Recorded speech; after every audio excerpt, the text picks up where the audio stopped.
तालुक्यातून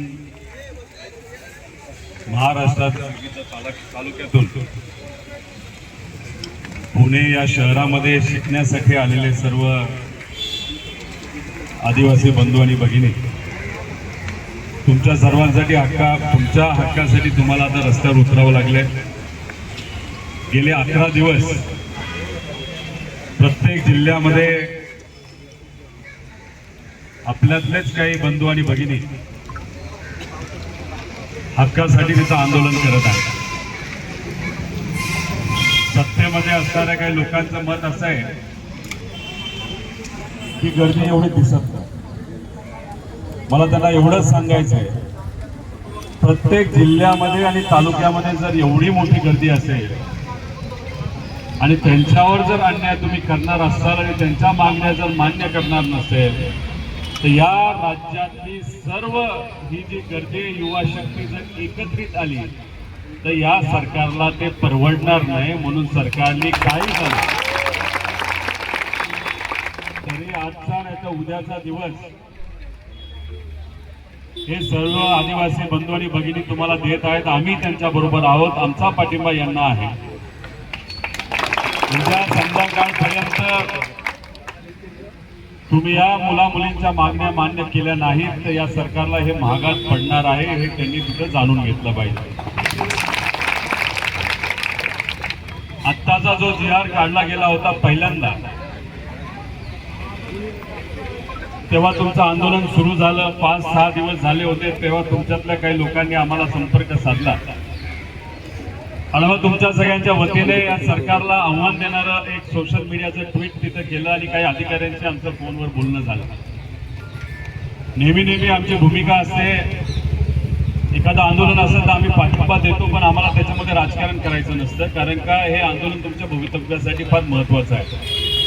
त्यामुळे आमचा प्रयत्न असतो, जर सरकारने तुमच्याकडे दुर्लक्ष केलं तर मग याच्यामध्ये सहभाग घेऊन तुम्हाला पाठिंबा देऊन जेवढी जमेल तेवढी ताकद वाढवण्याचा आम्ही प्रामाणिकपणे प्रयत्न करत असतो। तेव्हा सोशल मीडिया व्यक्त झाल्यानंतर काही अधिकाऱ्यांशी बोलल्यानंतर तुम्हाला माहिती आहे की पहिला GR त्यांना मागे घ्यावा लागला, पण GR जो मागे घ्यावा लागला तो आम्ही पाठपुरावा केला म्हणून सोशल मीडियावर व्यक्त झालो म्हणून नाही। तुमची एकजूट जी होती, तुम्ही जे आंदोलन केलं, तुम्ही जे सगळ्यांनी संघर्ष केला, त्याला तो विजय आला असं आपल्या सगळ्यांना म्हणावं लागेल। पण हे सरकार असं आहे की तुमच्या मागण्या किती रास्त असल्या तरी त्यांना त्यांच्या ज्या काही गोष्टी त्यांचे विचार त्याच्यामध्ये घुसवावेच लागतात। त्यामुळे जेव्हा त्यांनी दुसरा GR काढला त्याच्यामध्ये सुद्धा तुमच्या ज्या अटींचा तुम्हाला विरोध होता त्या अटी त्यांनी तशाही कशा तरी घुसवण्याचा प्रयत्न तिथं केला। एक तर पहिला GR जेव्हा काढला तेव्हा तुम्हाला जो संविधानाने दिलेला हक्क होता की कुठल्या तरी संघटनेबरोबर संलग्न राहायचं, आंदोलन करायचं, हा अख्ख्या देशातल्या जाती धर्माच्या पलीकडे जाऊन संविधानाने दिलेला सगळ्यांना हक्क आहे, तोच हक्क पहिल्या GR मधून तुमचा काढण्यात आला होता।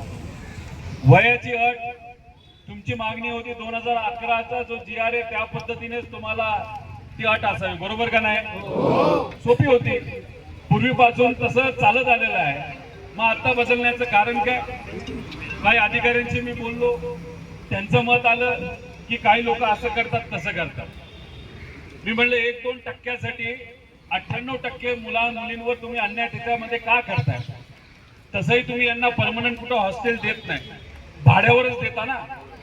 दुर्दैवा असं भाड्यावर देत असताना सगळे जे हॉस्टेल आहेत ते शहराच्या बाहेर, आणि मग तिथून म्हणजे तुमचं जे आंदोलन आहे उपोषण जिथं सुरू आहे मांजरीला, तिथून इथे यायला मला 1 तास लागला। आज रविवार आहे, आता रविवार असताना 1 तास लागत असेल तर तिथून तुमच्या कॉलेजपर्यंत पोहोचायला तुम्हाला कमीत कमी 2 तास लागत असतील का नाही? त्यात तुम्ही त्या कॉलेजला येणार, त्याच्यात तुम्हाला तुमचं कॅन्टीन कुठे, जेवण कुठे मिळतं, जेवण कसं मिळतं? DBT। DBT मध्ये सुद्धा मला माहित नाही तुम्हाला जो महागाई भत्ता तिथं दिलाय का नाही दिला का? 10 वर्षापूर्वी जो भत्ता मिळत होता तसाच जो भत्ता मिळत असेल तर अवघड झालं।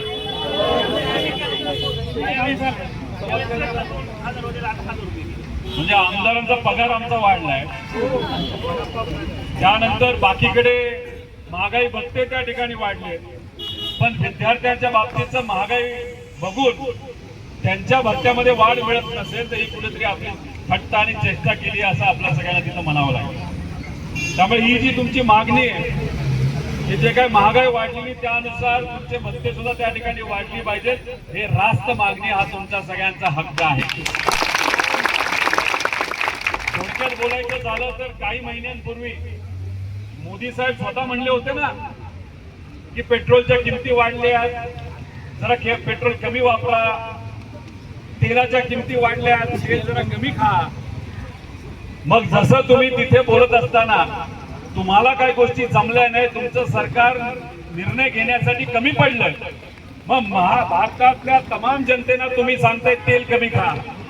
आणि मग जेव्हा आमची विद्यार्थी, जेव्हा हे सर्व विद्यार्थी स्वतःच्या हक्कासाठी लढत असताना हे जेव्हा सांगतायत की महागाई वाढली, आम्हाला भत्ता वाढून घ्या, तेव्हा हे खरंच बोलतायत, हे मान्य करून ते खरं आहे. या सरकारला या महागाई भत्ता त्या ठिकाणी वाढवावाच लागेल, नाहीतर जे कुठले भत्ते त्याच्यामध्ये जे काही महागाई बघून तो भत्ता त्या ठिकाणी वाढला गेला पाहिजे असं तुमची जी मागणी ती असते, त्याला आमचा सगळ्यांचा पाठिंबा. आता 2011ला जी अट होती वयाची, ती वयाची अट नव्हती, त्याच्यामध्ये ज्याला किती कोणाला शिकायचं. आता याच्यामध्ये विश्वरत्न डॉक्टर बाबासाहेब आंबेडकरांनी आपल्या सर्वांना काय सांगितलंय, शिका. आता इथं जर एखादा व्यक्ती PhD करत असेल, एखाद्या व्यक्तीला अजून कुठे ती पोस्ट ग्रॅज्युएशनचा दुसरा कोर्स करायचा असेल, तर हा तुमचा सर्वांचा हक्क आहे का नाही? का सरकार सांगण्याचा प्रयत्न करते बाबांनो तुम्ही शिकू नका, कारण का तुम्ही आदिवासी भागातून आलेला आहात, आदिवासी समाजाचे आहात. सॉरी, याच्यामध्ये करेक्शन करतो, तुम्हाला आम्ही आदिवासी समजतो, पण आज सत्ताधारी तुम्हाला आदिवासी समजत नाही, ते तुम्हाला वनवासी समजतात. आदिवासीचा अर्थ काय की आधीपासून वास करणारे, म्हणजे त्या भूमीचे खरे मालक कोण असतील तर ते आदिवासी आहेत. आता पण हे लोक तुमच्याकडे बघत असताना वनवासी, याच्या मागे आर्थिक कारण आहे, तुम्ही समजलं पाहिजे. तुम्ही ज्या भागातून येता त्या भागात जसं झाडं झुडपं, तुम्ही जंगल, याला तुम्ही संपत्ती मानता, त्याच्याच बरोबर नॅचरल ज्या गोष्टी असतात त्याला तुम्ही संपत्ती मानता. तसंच तुम्ही ज्या भूमीवर, जी भूमी तुमच्या मालकीची आहे, त्या भूमीच्या खाली जी संपत्ती आहे ना, ती लाखो करोडो रुपयाची आहे. जर तुम्हाला आदिवासी समजलं आणि आदिवासी मानून त्या जमिनीचा हक्क तुमचा तसाच जर आबाधित ठेवला, तर मोठे मोठे हे जे श्रीमंत लोक आहेत त्यांना त्या जमिनीच्या खालून खनिज काढण्याचा हा अधिकार हे सरकार कसं देणार? म्हणून जे तुमचे अधिकार होते मधल्या काळामध्ये, ते अधिकार त्या ठिकाणी कमी करण्यात आले. तुम्हाला पूर्वी विचारलं जायचं की एखादं खाण करायची असेल, एखादी इंडस्ट्री आणायची असेल, की बाबांनो तुम्हाला काय वाटतं, तिथे आपल्याला ग्रामपंचायतला विचारलं जात होतं. पण आज दुर्दैव असं तिथल्या ग्रामपंचायतला विश्वासात घेतलं जात नाही, लोकांना विश्वासात घेतलं जात नाही. सुरजागड या भागातून कुणी आले का इथं? हो, आहे इकडे. तिथं खाण केली जाते माहिती तुम्हाला? तिथं काही आदिवासी आपल्याच बंधू भगिनींचा तिथं विरोध होता. मध्ये एक कुठला तरी कायदा केला, कुठला कायदा तो, त्याला नक्षलवादी आपल्याला ठरवण्यात आलं, जनसुरक्षा कायदा. काही लोक म्हणतील जनसुरक्षा कायदा लोकांच्या सुरक्षेसाठी आहे, अजिबात नाही. जनसुरक्षा कायद्याच्या अंतर्गत जे लोक या सरकारला विरोध करतील, आपला हक्क सरकार जर बळकावून घेत असेल, तर मग तिथं जर कोणी आंदोलन करण्याची भूमिका असेल तर त्या लोकांना जेलमध्ये टाकता यावं, यासाठी जनसुरक्षा कायदा आणला. आणि तो कायदा आणल्यानंतर सुरजागड हे महाराष्ट्रामध्ये असल्यामुळे मी तुम्हाला उदाहरण देतो, तिथं मोठ्या प्रमाणात खाणी सुरू झाल्या. कोणाची जमीन गेली? आणि आदिवासी समाजातल्या मुला मुलींना, युवांना तिथं नोकरी देणार म्हणून सांगण्यात आलं. त्यांना काय नोकरी दिली? खाणीमध्ये तिथं जाऊन काम करण्याची नोकरी दिली. जनरल आरोग्याचे प्रश्न मोठ्या प्रमाणात वाढत चालले. वॉचमॅन म्हणून कोणातरी काम दिलं, तिथं कुठल्याही एखाद्या युवांना शिक्षण बघून काम दिलं गेलं नाही. त्यामुळे जेव्हा कायदे आणले गेले ते कायदे तुम्हाला प्रोटेक्ट करण्यासाठी, नाही तर इतर समाजाच्या लोकांना प्रोटेक्ट करण्यासाठी कायदा आणला गेला नाही. पण काही व्यावसायिकांना तिथं खाणी करता याव्यात आणि खाणीतून खनिज काढून व्यवसाय करता यावा यासाठी हे सगळे कायदे तिथं आणले गेले. शक्तीपीठ मार्ग माहिती तुम्हाला कुठून येतो? तुमच्याच भागातून येतो, म्हणजे गडचिरोलीतून येतो. तो काय लोकांना सुख सुविधा मिळावे यासाठी काढला गेला नाही रस्ता. इथं असणारे शेतकरी सुद्धा त्याला विरोध करतायत. काय रस्त्याची किंमत आहे? 1,40,000 कोटी. तुम्हाला गणित सांगतो. तुमच्या या ज्या सगळ्या मागण्या आहेत ना, याला आपल्या सरकारच्या बजेटमध्ये आरक्षण आहे माहिती आहे? बजेटमध्ये म्हणतो म्हणजे तुमची जेवढी लोकसंख्या, जेवढं तुम्हाला तिथं आरक्षण मिळतं तेवढं तुम्हाला या राज्याच्या बजेटमध्ये तेवढा निधी वेगळा काढण्यात यावा आणि तो कोणासाठी वापरण्यात यावा, तर तो तुमच्यासाठी वापरण्यात यावा, असं त्याच्यामध्ये बजेटमध्ये प्रोव्हिजन आहे. आता हे प्रोव्हिजन असताना हा पैसा जो तुम्हाला मिळणार पाहिजे, आज कदाचित प्रत्येक विद्यार्थ्याला, आदिवासी समाजाच्या विद्यार्थ्यांना 3,500-4,000 हजार रुपयापेक्षा जास्त कदाचित निधी प्रत्येक विद्यार्थ्याला मिळत नाही. पण जर इतर वेगळ्या वेगळ्या स्कॉलरशिप वेगळ्या वेगळ्या समाजाच्या आपण बघितलं तर 7,000 रुपयेपर्यंत प्रति विद्यार्थी तिथं तो खर्च जातो. मग आमचं म्हणणं आहे की ते मॅच करा. पण ते मॅच का करू शकत नाही? कारण का तुमचा हक्काचा पैसा हा तुम्हाला न देता हा वेगळ्याच गोष्टीकडे डायव्हर्ट केला जातो. याच्यामध्ये काही गोष्टी अशा घेतल्या जातात जिथं भ्रष्टाचार मोठ्या प्रमाणात करून केला जाऊ शकतो. त्यामुळे आमच्या सगळ्यांच्या मागण्या आहेत की आमच्या विद्यार्थ्यांना हॉस्टेल बनवण्यासाठी जो पैसा पाहिजे, आमच्या विद्यार्थ्यांना आता जी काय स्कॉलरशिप देण्यासाठी, चांगलं जेवण मिळण्यासाठी, आम्हाला सेंट्रल किचन वगैरे काही नको. आम्हाला दिसलं पाहिजे आमचं जेवण कुठं बनवलं जाते, गरम गरम जेवण आम्हाला रोज मिळालं पाहिजे, अशी आमच्या सगळ्यांची जी मागणी आहे. त्यासाठी जो निधी लागतो हा निधी सरकारने तुम्हाला दिला पाहिजे. पण तो मागत असताना तुम्ही एक गोष्ट समजून घ्या, त्या निधीवर तुमचा जन्मसिद्ध हक्क आहे. तो निधी तुमचा आहे, तो पैसा तुमचा आहे. पण जेव्हा या सरकारला तुम्ही भेटायला जाल तेव्हा सरकार म्हणेल आमच्याकडे पैसा नाही. तेव्हा त्यांना म्हणावं शक्तीपीठ मार्ग तुम्हाला कशाला पाहिजे? 1,40,000 कोटी रुपयाचा खर्च केला जातो. तुम्ही म्हणाल तो विषय आणि आमच्या विषयाचं काय देणं घेणं? बरं एक सांगतो, महाराष्ट्रामध्ये नॅशनल हायवेची काही कामं झाली, उत्तर प्रदेशमध्ये कामं झाली. रस्ता बनवायला 8 पदरी रस्ता बनवायला नॅशनल हायवेला खर्च किती आला पर किलोमीटर? 45 रुपये खर्च आला. किती? 8 पदरी रस्ता. आणि हा शक्तीपीठ मार्ग म्हणजे तुमच्या हक्काची जमीन बळकावून घेऊन काही व्यावसायिकांना ती जमीन दिली, त्यातून खनिज काढलं गेलं. ते खनिज गोवापर्यंत नाही तर पोर्टपर्यंत पोहोचावं, त्याला चांगला रस्ता लागणार आहे. मग रस्ता द्यायचा कुठला? तर शक्तीपीठ मार्ग हा रस्ता त्याच्यामध्ये पुढे आणला गेला. आणि हा शक्तीपीठ मार्ग जो महाराष्ट्र सरकारच्या माध्यमातून केला जातोय तो 6 पदरी रस्ता आहे. नॅशनल हायवेचा किती आहे? 8 पदरी रस्ता बनवायला 1 किलोमीटरला खर्च किती आला? आणि महाराष्ट्र सरकार 6 पदरी रस्ता शक्तीपीठ मार्ग जो बनवायला खर्च किती येतोय? तर 90 कोटी रुपये येतोय. 90 कोटी रुपये राज्य सरकारला येतो आणि केंद्र सरकारच्या नॅशनल हायवेला हा 45 येतो. तो फरक किती राहिला? 45 कोटी रुपये प्रति किलोमीटर. आणि हा शक्तीपीठ मार्ग किती किलोमीटरचा आहे? 800 किलोमीटरचा. 800 किलोमीटर गुणिले 45 रुपये केले तर किती रुपयाचा भ्रष्टाचार होतो? 33,000 कोटी रुपये. मग मी आपल्याला विचारतो, शेतकऱ्याला तो रस्ता नको, कोणाला तो रस्ता नको, तो हे 33,000 कोटी रुपये जे तुम्ही अशा पद्धतीने खाणार आहात, हे 32,000 कोटी रुपये आदिवासी समाजाच्या मुलांना मुलींना हॉस्टेल बांधण्यासाठी द्यायला काय हरकत आहे? समाज कल्याणचे जे काही विद्यार्थी आहेत त्यांना जर आपल्याला सेवा द्यायची असेल त्याला काय हरकत आहे? ओपन समाजाचे विद्यार्थी तुमच्यासारखेच बाहेरून येतात, इथं राहायला त्यांना जागा नाही, त्यांना द्यायला काय हरकत आहे? पण नाही, उद्या म्हणजे हे तुमचं पोस्टर मला आवडलं, हे मंत्री दिसत आहेत, जे कुणी काढले भारी काढले. मंत्री महोदयांची मगाशी काही 1 तासापूर्वी मी बोललो. त्यांना काय सांगितलं माहितीये का? साहेब, उद्या 4 वाजता तुम्ही या विद्यार्थ्यांना बोलवलेलं आहे.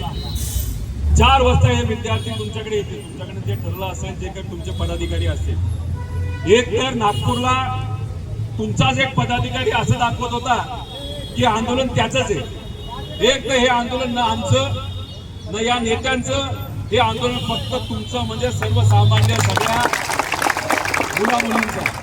त्यामुळे नागपूरचा एक कोणतरी कुठला तरी मुलगा आला, म्हणाला की हे मीच पुढाकार घेतोय, तो बसला, चर्चा केली, काय चर्चा केली कोणालाच माहित नाही. नंतर त्यांनी जाहीर केलं की आता आंदोलन अख्ख्या महाराष्ट्राचं आम्ही मागे घेतो. मागे घेतलंय का? असे जे घुसखोर आहेत ना, त्याला जरा बाहेर ठेवा या विषयातून. त्या मंत्री महोदयांना सांगितलं, मी त्यांना बोललो, साहेब मुलं अजून सुद्धा उपोषणाला बसलेत. मी मांजरीला गेलो होतो.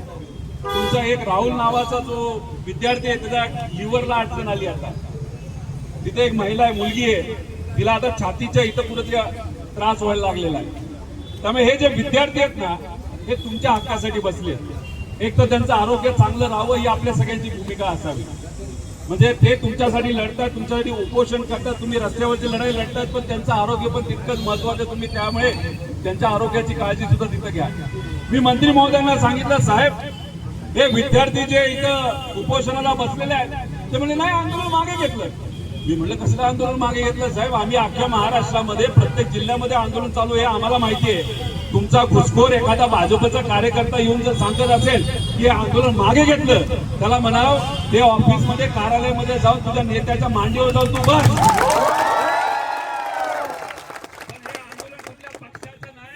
कुठल्या नेत्याचं नाही, सर्वसामान्य विद्यार्थ्यांचं आहे.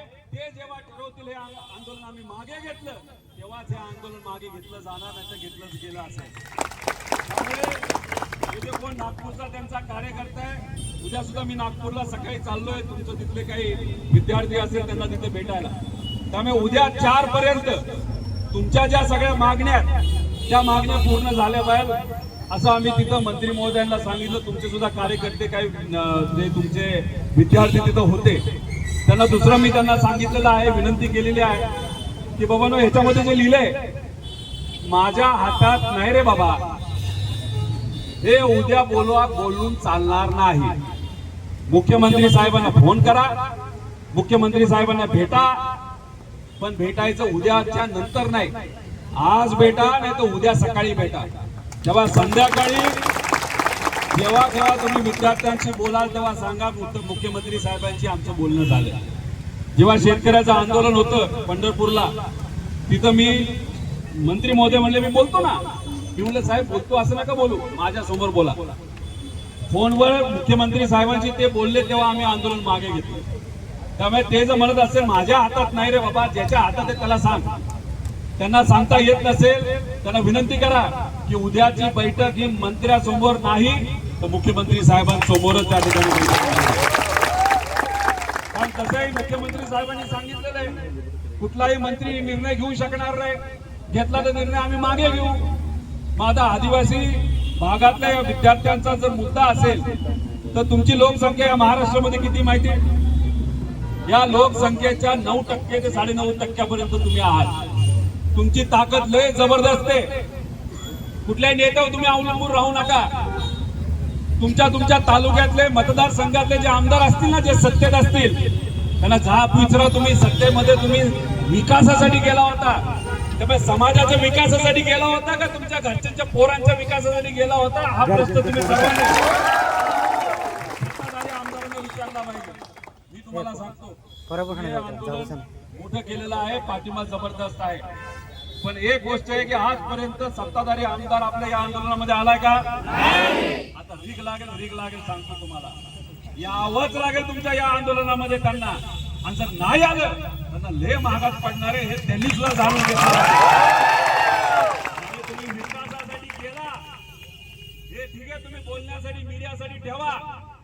विकास जर खऱ्या अर्थाने करायचा असेल ना, तर या विद्यार्थ्यांचा विकास होणं महत्वाचं आहे. त्यामुळे यांच्या मागण्या पूर्ण होण्यासाठी जे 20-25 जे कुठले आदिवासी समाजाचे आमदार आहेत, कुठल्याही पक्षाचे असतील, पुढच्या म्हणजे उद्याच्या बैठकीला त्या आमदारांपैकी सुद्धा आमदारांनी त्या बैठकीला गेलं पाहिजे.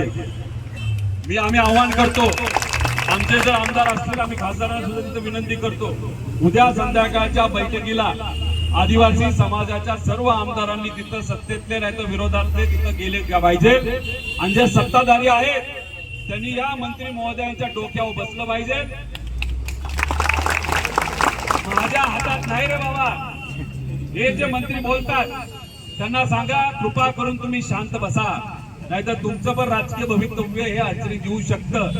आणि ज्याच्या हातामध्ये आहे त्याच्याकडे ते 25 आमदार आणि आमचे सर्व विद्यार्थी प्रतिनिधी यांना घेऊन तिथे गेलं पाहिजे, चर्चा केली पाहिजे आणि आमच्या प्रमुख ज्या मागण्या आहेत त्या पूर्णपणे मान्य झाल्या पाहिजे. आम्ही विद्यार्थी म्हणून हे म्हणत नाही की लगेच आमची बिल्डिंग बांधा. आमचं एवढंच मत आहे की बिल्डिंग बांधायला वेळ असेल तर पुढच्या 10 दिवसामध्ये आम्हाला परवानगी द्या. युनिव्हर्सिटीमध्ये जागा आहे, तिथं आदिवासी विभागाची आपल्याला बिल्डिंग बांधता येईल. याच्या आधी आम्ही सुद्धा बोललो होतो, पण तो प्रस्ताव जाऊन 5 वर्ष झाली आणि अजूनपर्यंत त्याच्यावर कुठलाही निर्णय घेतला नाही. तो निर्णय घ्या ना उद्या तुम्ही.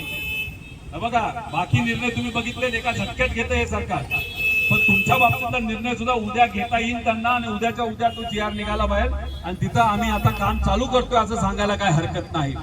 ते बांधायला 3 वर्ष लागतील, पण तोपर्यंत तुम्ही भाड्यावर तर जागा घेऊ शकता का नाही घेऊ शकेल.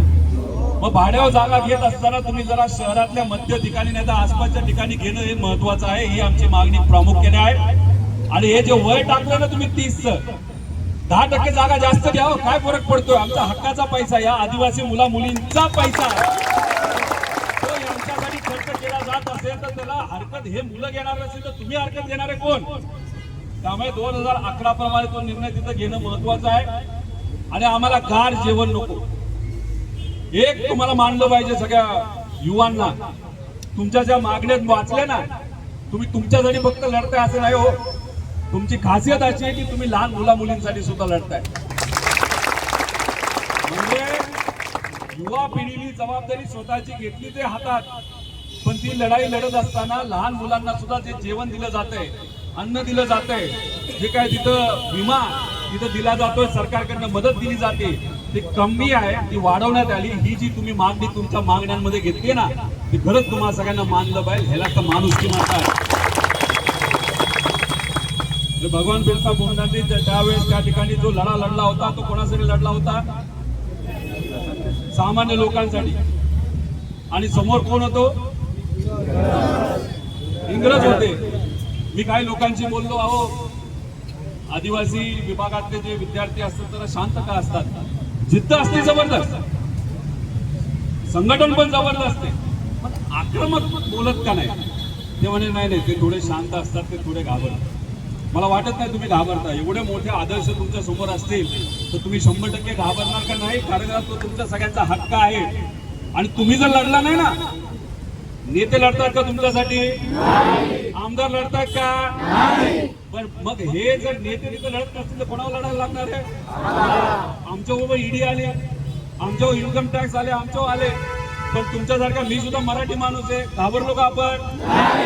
कोण ब्रिटिश विचाराचं सरकार आहे, भाजपचं असलं तरी आम्ही भीक घालत नाही, आम्ही घाबरत नाही, आम्ही मराठी माणसं आहोत. तुम्हाला मी विनंती करतोय की ब्रिटिश सारख्या एवढ्या मोठ्या बलाढ्य शक्तीच्या विरोधात त्यावेळेस वय कमी असताना सुद्धा जर यांनी लढा त्या ठिकाणी लढला, सर्व महामानवांनी लढला, तर त्यांचा आदर्श आपण सर्वजण घेत असेल तर हे भाजपचं सरकार काय ब्रिटिश एवढं मोठं नाही हो, लय चिल्लर आहे. घाबरले विरोधातल्या राजकीय पक्षाला घाबरले असं मी म्हणणार नाही. तुम्हाला घाबरले, तुम्हाला म्हणजे युवांना घाबरले. या वातावरणामध्ये घाबरलेल्या सरकारला गुडघ्यावर आणणं तसं सोपं आहे. त्यामुळे फक्त एकजूट तुम्ही ठेवा. आम्ही तुमच्या बरोबर तिथं आहोत. जे काय लढा आहे त्या लढ्यामध्ये आपण 100% तुमच्या सगळ्यांच्या ज्या मागण्या आहेत, ज्याच्यामध्ये पैसाचा पण मुद्दा तुमचा आहे, त्याच्याबरोबर तुमचा ते जे 12,000ची भरती आहे त्याच्यामध्ये मला असं वाटतं एक कमिटी केली गेली होती, त्याच्यामध्ये 7,000 माणुसकीच्या नात्याने त्या ठिकाणी 7,000 लोकांचा विचार करण्यात यावा. माणुसकीच्या नात्याने त्यांचा विचार तुम्ही करत असाल, पण त्यांचं जर बोगस सर्टिफिकेट असेल तर माणुसकी तुम्ही ठेवा, त्यांचं सर्टिफिकेट काढून घ्या आणि आम्हाला 12,000 नको, आम्हाला 16,000 जागा काढायला काय हरकत आहे. भरती ही झाली पाहिजे, पारदर्शक पद्धतीने झाली पाहिजे, ओरिजिनल सर्टिफिकेटली झालेली पाहिजे. आणि जे कुठले सर्टिफिकेट जे खोटे असतील त्याच्यामुळे जर उद्या जाऊन अजून काही लोकांना सर्टिफिकेट मिळून तुमच्या सगळ्यांचा हक्क जाणार असेल तर ते योग्य नाही. त्यामुळे त्या बाबतीत सुद्धा योग्य असा निर्णय सरकारच्या माध्यमातून घेतला गेला पाहिजे असं आम्हाला सगळ्यांना सुद्धा वाटतं. त्यामुळे आम्ही तुमच्या बरोबर आहोत जेव्हा केव्हा. म्हणजे जळगावचं कोण आहे का? जळगाव नाही, बुलढाणा. जळगाव जामोदची केस माहिती आहे? तिथं एक महिला मुलगी तिला मारण्यात आलं, तिची डेड बॉडी सापडली. ती कुठल्या समाजाची कोणालाच माहिती. तिचा चेहरा जाळण्यात आला होता आणि पोटापासून वरचा भाग जाळण्यात आला होता. आणि मग पोलिसांना पोलीस सापडत नव्हतं. कदाचित राजकीय प्रेशर असल्यामुळे मध्य प्रदेशमध्ये पोलीस गेलं. मध्य प्रदेश मधल्या एका बापाला आणि त्या बापाच्या मुलाला त्यांनी ताब्यात घेतलं. महाराष्ट्रामध्ये पोलीस स्टेशनला आणलं. मारलं 22 दिवस.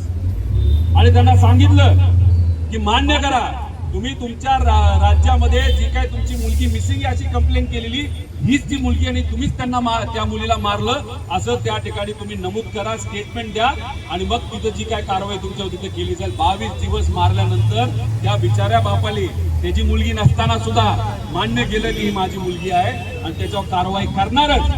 त्याची जी मुलगी नाशिकमध्ये होती ती मुलगी आली म्हणून तिचा बाप आणि तिचा भाऊ वाचला. आणि हा मुद्दा जेव्हा आम्हाला कळाला तेव्हा आम्ही गेलो, आम्ही पोलीस स्टेशनला बसलो. म्हणलं हे जे काय तुम्ही जय भीम नावाचा पिक्चर बघितलाय का? बघा, ज्यांनी नाही बघितला तसंच तिथं करण्याचा प्रयत्न केला. आम्ही तिथं सरकारला सांगितलं असाच पद्धतीने तुम्ही शांत असणाऱ्या आदिवासी समाजावर अन्याय करणार असाल, त्यांचा हक्क हिसकावून घेऊन दुसऱ्याने केलेल्या गुन्ह्याचा जर गुन्हा त्यांच्यावर टाकणार असाल तर हे आम्ही सहन करणार नाही. जी कारवाई करायची करा. तिथल्या 4 ते 5 पोलिसांवर कारवाई करण्यात आली. पण आम्हाला असं वाटतं की लोअर लेवलला कारवाई करून चालणार नाही, जरा वरपर्यंत त्या ठिकाणी जावं लागणार आहे. त्या केसमध्ये सुद्धा आम्ही लक्ष देऊन आहोत. माझं अधिवेशनाची भाषण तुम्ही ऐकता का नाही ऐकता मला माहित नाही. 2 वर्षापूर्वी मी एक मुद्दा घेतला होता.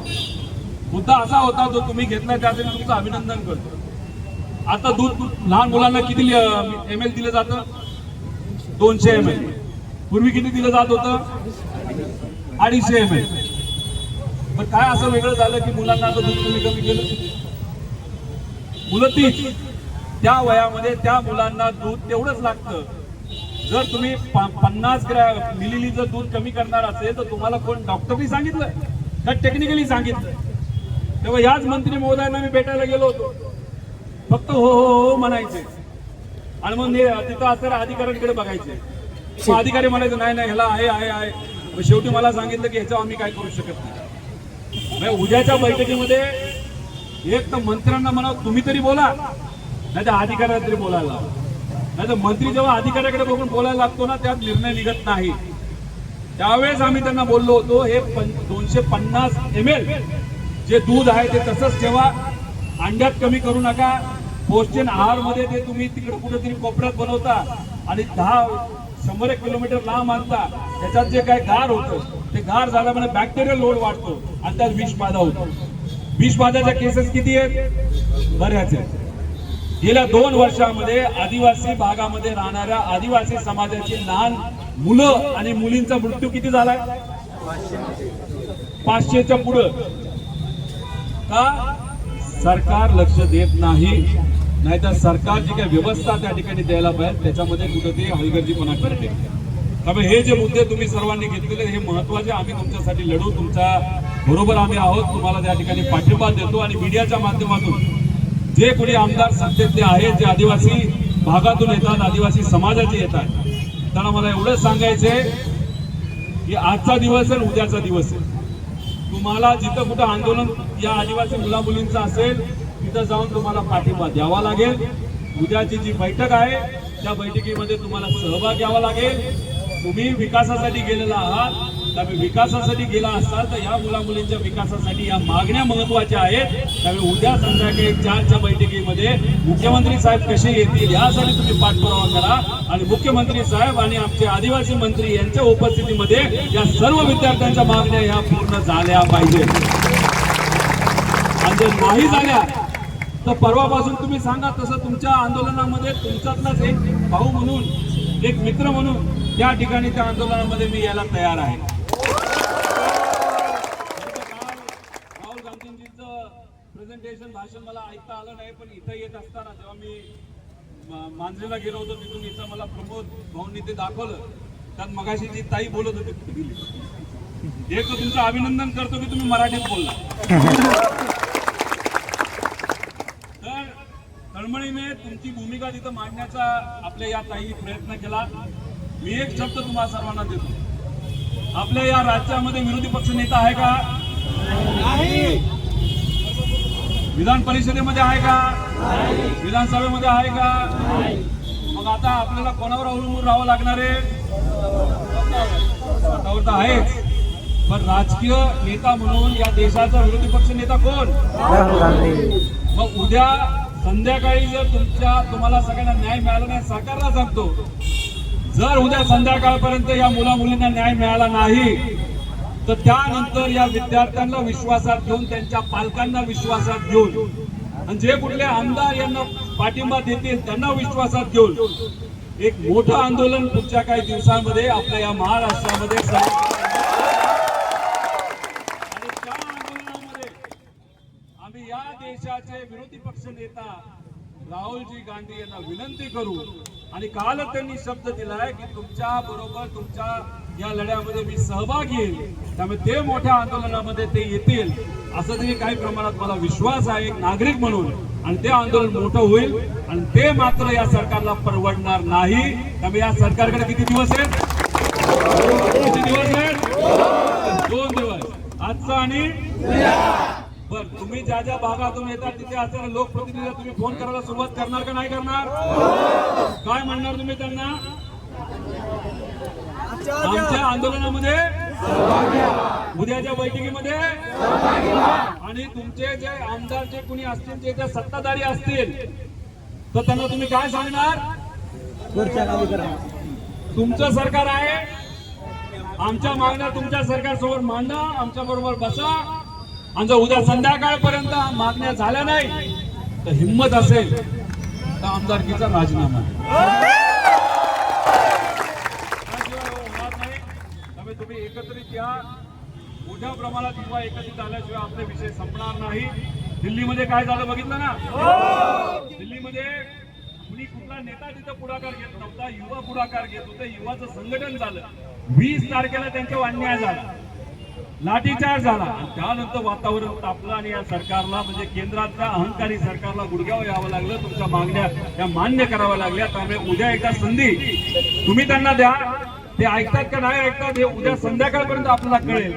त्यानंतर मात्र मग आपण सर्वजण मिळून या सरकारला गुडघ्यावर आणल्याशिवाय राहणार नाही, एवढंच या ठिकाणी आपल्या सर्वांना सांगतो. आणि आपल्या मधील जे सर्व युवा ज्या ज्या जिल्ह्यामध्ये बसलेले आहेत, मी जसं सांगितलं तुम्ही जिद्दी आहात, ही जिद्द तुमच्या सर्वांसाठी अतिशय महत्वाची गोष्ट आहे. पण जे उपोषण करतात ते सुद्धा जिद्दी आहे. मगाशी सांगण्याचा प्रयत्न त्यांना करत होता की लिव्हरला प्रॉब्लेम झाला, तू बाबा मागे घे, पण ऐकायला तयार नाही. तर असे जे सगळे विद्यार्थी तिथं कुठं बसले असते ज्यांना किडनी, लिव्हर, साखर 40ला आली, 50ला आली आहे, त्यांना मात्र तुम्हाला विनंती करावी लागेल की बाबा तुम्ही ऐकून घ्या, आपलं आरोग्य ठीक आहे ते काय त्याच्या जागेवर दुसरं कोणी ते बसलं तर काय हरकत नाही, पण मग आपल्या आरोग्याला अडचण येऊ नये. कारण तुम्ही जे स्वप्न बघत आहात ते फक्त तुमचं नसून तुमच्या आई वडिलांचं सुद्धा स्वप्न आहे. त्यामुळे ते स्वप्न पूर्ण करण्याची तुमची जबाबदारी तसं आंदोलन नाही तर उपोषण करण्याची सुद्धा आहे. त्यांना विनंती करावा असं आपल्या सगळ्यांना मागणी करतो. आणि उद्या संध्याकाळी 4 वाजता काय होतं बघा. त्यामुळे तुम्ही इथून तुमच्या आमदारांना फोन करा, तर तुमचे जे बंधू भगिनी जिथं कुठं जिल्ह्यात बसलेत ना त्यांना फोन करून सांगा, तुमच्या आमदारांना फोन करा. आणि हे प्रेशर आज जे सुरू करायचं की उद्या संध्याकाळपर्यंत थांबवायचं नाही. मला असं कळतंय की कदाचित एक आमदार आता येईल सत्ताधारी, त्यांना म्हणायचं की तुमच्या ज्या नेत्या आहेत ते या राज्याचे उपमुख्यमंत्री आहेत, बरोबर ना? कोण येतं? लांबटे साहेब. त्यामुळे इथं आम्ही आता ते इथं येणार का तिकडे येणार मला माहित नाही. हा? मांजरीला येत आहे, मांजरीला फोन करून सांगा की बाबांनो ते आले, त्यांना तोपर्यंत सोडवायचं नाही जोपर्यंत एक तर या मंत्र्यांना फोन करत नाही. बरोबर? मी विरोधातला आमदार आहे, मी फोन केला त्यांनी घेतला, मग सत्ताधारी आमदाराचा फोन घेतील का नाही घेतील? या मंत्र्यांना फोन करायचा, तुमची भूमिका मांडायची, तो फोन ठेवला तर कोणाला करायचा? उपमुख्यमंत्री त्यांच्या पक्षाचे. बरोबर ना? भाजपचे मुख्यमंत्री, 2 उपमुख्यमंत्री, शिंदे गटाचा कुणी असेल तर शिंदे साहेबांना फोन करा आणि अजितदादा गटाचे असेल तर सुनेत्रा वहिनींना फोन करा. त्यामुळे आता जे येतात आमदार मला कळतं की ते कदाचित अजितदादा गटाचे.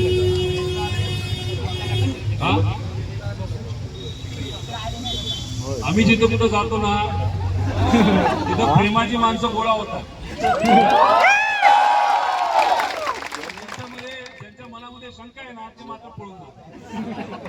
त्यामुळे तिथल्या लोकांना तुम्ही सांगावं जरा प्रेशर आणा, आम्ही तुमच्या बरोबर आहोत. आमचा आदरणीय पवार साहेब, कारण का बजेटमध्ये आरक्षण मिळावं म्हणजे पैशाच्या बाबतीत, यासाठी आदरणीय पवार साहेबांनी खूप मोठ्या प्रमाणात काम करून त्यांच्या काळामध्ये हा निर्णय घेतला गेला आणि त्यांना सगळ्यांचीच जाणीव आहे, सगळ्या समाजाच्या मुलामुलींची जाणीव आहे आणि मग तो न्याय देण्यासाठी ते तुमच्या बरोबर आहेत. सुप्रियाताई आहेत, आमचा पक्ष आहे, आम्ही आहोत आणि इतरही पक्ष सर्वजण नक्कीच राहतील. राहुल गांधी स्वतः व्यासपीठावरनं तुम्हाला पाठिंबा त्यांनी तिथे दिलेला आहे. तो पाठिंबा आज व्यासपीठावरनं असला तर या सरकारने तुमच्या मागण्या मान्य नाही केल्या तर उद्या जाऊन ते रस्त्यावर येऊन सुद्धा तुम्हाला पाठिंबा द्यायला नक्कीच तयार होतील असा आम्हाला विश्वास आहे.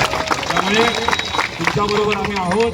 पाऊस आहे, तुम्ही ठरवा पावसात बसायचं काय करायचं, पण फोन करायला मात्र तुम्ही फोन करायला लगेच सुरुवात करा. माजी आमदारांना फोन करा, आजी आमदारांना फोन करा, खासदारांना फोन करा आणि उद्या संध्याकाळी त्यांना त्या बैठकीला बोलून आला आणि मग उद्या आपण असं बघूया टीव्हीवर, हा आमदार आला, हा आला, हा आला नाही, हा आला नाही.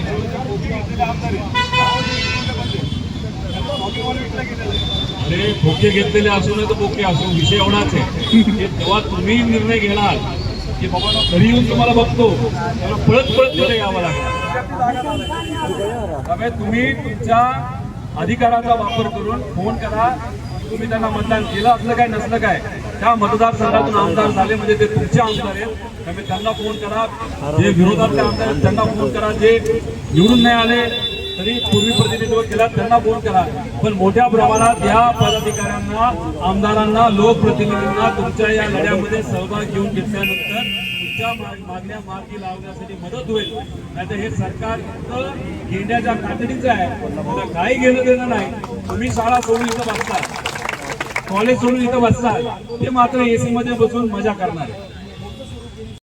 स्वइच्छेने लोक आले, वातावरण कसं होतं, गरम होतं आणि हाऊसफुल होतं, चांगलं होतं, प्रेमात. अरे तुम्ही पण होता की त्यामुळे आज तसंच काहीतरी नागपूरला घ्यायचा प्रयत्न केला. आलेली गर्दी आणि आणलेली गर्दी याचा फरक बघायचा असेल तर कालचं बघा आणि आजचं नागपूरचं बघा, तुम्हाला त्या ठिकाणी तुमच्या बरोबर आहे. एवढंच इथं सांगतो, आरोग्याची काळजी घ्या, आपापली काळजी घ्या, मुलींनी काळजी घ्या, एवढं सांगतो. जय हिंद, जय महाराष्ट्र, जय आदिवासी.